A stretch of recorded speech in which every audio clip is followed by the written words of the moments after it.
എപ്പോഴും വിചാരിക്കും ഞാൻ ക്രാഫ്റ്റ് ഇനി ചെയ്യില്ല, ഇനി എനിക്ക് ചെയ്യണ്ട, ആ സമയം എനിക്ക് വേറെ എന്തെങ്കിലും നല്ല കാര്യത്തിന് വേണ്ടിയിട്ട് യൂസ് ചെയ്യാം, ഇതെൻ്റെ ടൈം വേസ്റ്റ് ചെയ്യുന്നതാണെന്ന് എപ്പോഴും തോന്നും. പക്ഷേ എത്ര തോന്നിയാലും ഞാൻ പിന്നെയും ഓരോ വേസ്റ്റായിട്ട് ഓരോ സാധനങ്ങൾ കാണും, അതൊക്കെ വീട്ടിലേക്ക് പെറുക്കി കൊണ്ടുവരും. പിന്നെ അത് കളർ ചെയ്യലായി, പെയിൻറ്റ് ചെയ്യലായി, അങ്ങനെ എന്തെങ്കിലും എൻ്റെ പരീക്ഷണങ്ങൾ ചെയ്തുകൊണ്ടിരിക്കും. ഇതെന്ന് പറഞ്ഞാൽ 2 വർഷമായിട്ട് ഞാൻ സൂക്ഷിച്ചു വച്ചിരിക്കുന്നൊരു കൂണാണ് കേട്ടോ, മഷ്റൂമാണ്. ഇത് നല്ല വലിപ്പമുള്ളൊരു മഷ്റൂമാണ്. ഇത്രയും വലിപ്പമുള്ളൊരു മഷ്റൂം ഞാൻ ആദ്യമായിട്ടാണ് കാണുന്നത്.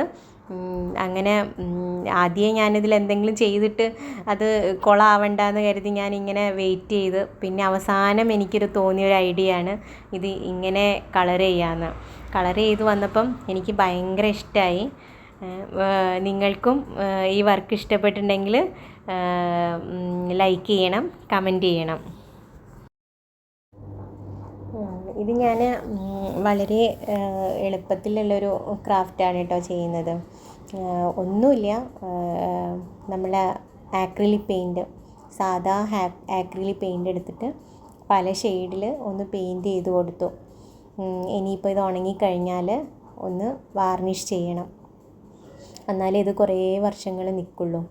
ഇത്രയും നല്ല എഫേർട്ട് എടുത്തിട്ട് ചെയ്ത വർക്കാണല്ലോ, കാണാനും അത്യാവശ്യം നല്ല ഭംഗിയുണ്ട്. അപ്പോൾ അത് കുറേ കാലം ഈട് നിൽക്കാൻ വേണ്ടിയിട്ട് വാർണിഷ് ചെയ്യണം എന്നാണ് കരുതുന്നത്.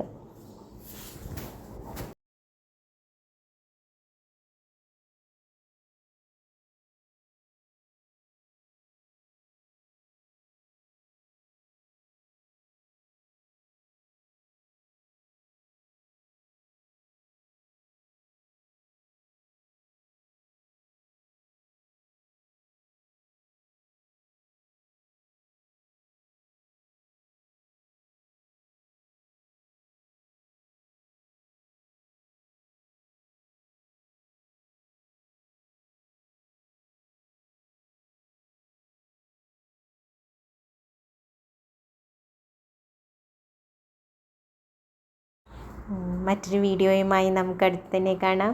Thank you.